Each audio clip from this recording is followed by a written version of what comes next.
अस्सलाम वालेकुम जुमैन परदेसी विद द टॉपिक ऑफ हज टुडे। बहुत सारे लोग गए होंगे हज पे, आपके भी गए होंगे और एक ऐसा खूबसूरत मौका है, एक ऐसी खूबसूरत जैसे ही दुल्हज का महीना चढ़ता है वैसे ही एक अजीब सा एक एटमॉस्फेयर सा बन जाता है इंसान का कि हज का महीना है और अल्लाह के दरवाजे खुले हैं रहमत के और अल्लाह से रहमत मांग लो जितनी मांग सकते हैं। हज शुरू हुआ था पहली दफ़ा हज इस फॉर्म में जिसमें हम करते हैं। हज शुरू हुआ था 632 एडी में। इससे पहले कुरान खाना काबा का जो तवाफ़ है वो तो कभी भी नहीं रुका। खाना काबा का तवाफ़ हमेशा होता रहा है। तवाफ़ पहले भी हुआ करता था, लेकिन हज की फॉर्म में रसूल पाक सल्लल्लाहु अलैहि वसल्लम ने 632 एडी में किया था और उसके बाद वो खुतबा दिया था, लास्ट खुतबा आपका, और जिसके बाद सील लगी थी इस्लाम को, और रसूल पाक का वो आखिरी खुतबा था। हज जो है वो देखते हैं कैसे करते हैं। तो लेट्स सी हज के जो रिचुअल्स हैं वो आप चलते हैं जाके, जब आप पहुंचते हैं मक्का के 40 किलोमीटर पहले आप एहराम आपको पहनना होता है और एहराम पहन के आप मक्का में जाते हैं, तवाफ़ करते हैं। तवाफ़ करने के बाद आप ये गो टूवर्ड्स मिना, और वो इट इज़ 8 किलोमीटर्स। पुराने ज़माने में चल के जाया करते थे, अब आजकल के ज़माने में तो बहुत अच्छी ट्रांसपोर्ट है, सब कुछ है। और ट्रांसपोर्ट से आप जाते हैं, मिना जाते हैं और वहाँ पे आप इबादत करते हैं। एक चीज़ ज़रूर, तवाफ़ आपने कभी देखा होगा, it is always anti clockwise, very important thing to note. अच्छा, बाद में आते हैं इस पॉइंट पे। पहले मिना, तो मिना में चले गए, आपने वहाँ पे जाके आपने इबादत की और उसके बाद अगले दिन आप अरफात जाते हैं। अरफात मैदान जो है उसके साथ ही ऊपर वो जगह है जहाँ पे हज़रत आदम अलैहिस्सलाम और हज़रत अम्मा हवा जो है वो मिले थे। अरफात का मैदान जो है वहाँ पे पूरा दिन इबादत होती है और ज़ोहर और असर की नमाज मिला के पढ़ी जाती है और उसके बाद वहाँ से कूच हो जाता है। अरफात के मैदान के बारे में एक मुझे रसूल पाक सल्लल्लाहु अलैहि वसल्लम की बात याद आ रही है। उन्होंने कहा था कि क़यामत तब तक नहीं आएगी जब तक अरफात में ग्रीनरी नहीं हो जाएगी। और अगर आप आजकल देखें तो अरफात में बहुत सी ग्रीनरी, उन्होंने बहुत सारे दरख्त लगा दिए हैं।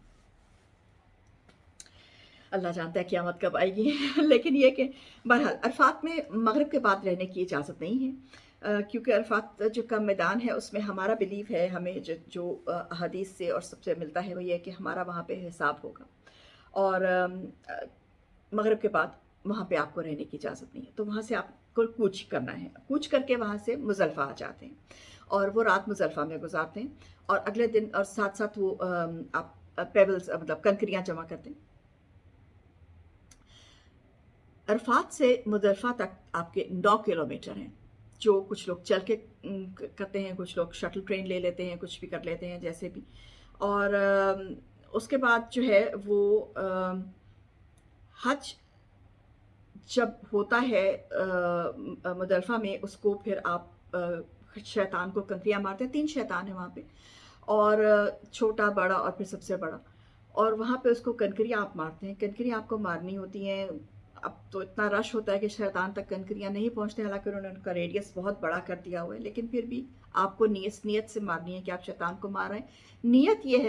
नीयत ये है कि जब शैतान रसूल हज़रत इब्राहीम अलैहिस्सलाम के पास आया था, जब वो अपने बेटे को हज़रत इब्राहीम को लेके जा रहे थे कुर्बानी के लिए, उनको बहकाने के लिए कि तुम कुर्बानी मत करो, तो उस जगह हमारा मकसद ये है कि हम कंकरियाँ मारने का, कि उसको हम बहकावे में उसके हज़रत इब्राहीम नहीं आए थे, तो इस वजह से उसको हम कंकरियाँ मारते हैं। और ये चीज़ अगर हम गौर से देखें तो बेसिकली ये है कि हमें शैतान के बहकावे में नहीं आना चाहिए। शैतान इंसान को हर मौके पर बहकाता है, हर सूरत में आके, पहले छोटे में, इसमें बड़ा, फिर फुल अपनी उसमें आया था बहकाने के लिए, लेकिन हज़रत इब्राहीम को इंटिमिडेट नहीं कर पाया था और वो अपने अल्लाह के अहकाम से नहीं हटे थे। इस बात पे मैं एक और वीडियो बनाऊंगी। ये मेरा पहला वीडियो, दूसरा भी ज़रूर देखिएगा, जिसमें मैं आपको कुर्बानी के बारे में बात करेंगे हम। जब मिना से आप फारिग हो जाते हैं तो फिर आप वापस मक्का आते हैं। मक्का आके तवाफ़ विदा करते हैं और उसी तरह से सारा अपना करके तवाफ़ विदा करने के बाद मर्द हजरात जो है वो अपना सर मंडवा देते हैं। अगर आप चाहें तो पूरा मंडवा दें, नहीं तो कुछ बाल यकीन मनवाने का मकसद ये है कि जितने बाल आपके उस वक़्त ज़मीन पे गिरते हैं उतने आपके गुनाह छँटते हैं। और औरतें जो हैं वो भी ज़ाहिर है उनको है कि अपना बाल बस अपने एहराम में से निकाल के जितने हो सके उतने काट दें। और उसके बाद आप ये आपका हज कंप्लीट हो गया है। अब आप जाके उसके बाद जो है वो नहाते धोते हैं, एहराम उतारते हैं और कुर्बानी करने जाते हैं। तो कुर्बानी जो है वो क्या है और कुर्बानी हम क्यों करते हैं, इस बात पे हम नेक्स्ट वीडियो में बात करते हैं। हज इन इटसेल्फ ज़िंदगी में अगर आपके पास इस्तात है तो सिर्फ एक दफ़ा करने का अल्लाह ने फ़र्ज़ किया है।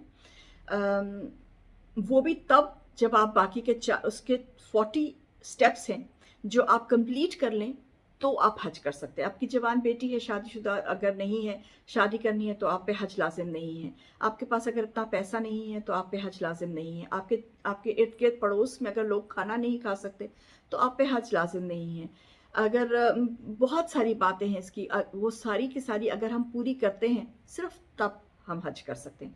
और अगर हम पे ये सारी बातें पूरी नहीं आ रही तो हमें हज अल्लाह जो है वो हम पे लाजिम नहीं है। ठीक है, तो शो मारने के लिए या लोगों को बताने के लिए कि मैंने तो इतने हज किए हैं, मैंने तो, अल्लाह हमें ज़िंदगी में एक ही हज नसीब कर ले और अल्लाह हमें एक ही हज जो है वो हमारा कबूल कर ले। क्योंकि ये अल्लाह का वादा है कि जब आप हज करके निकलते हैं तो आप ऐसे निकलते हैं जैसे आप अपनी पैदाइश के दिन थे, बिल्कुल सब गुनाहों से पाक। तो अल्लाह हमारा हज कबूल करे। और अल्लाह हज उन लोगों का कबूल करता है जिनकी नीयत सही होती है। तो बेसिकली बात घूम फिर के सिर्फ इस जगह पे आ जाती है कि नीयत is the basic of all. Till then, Chaman Pardesi, मिलते सुरुख।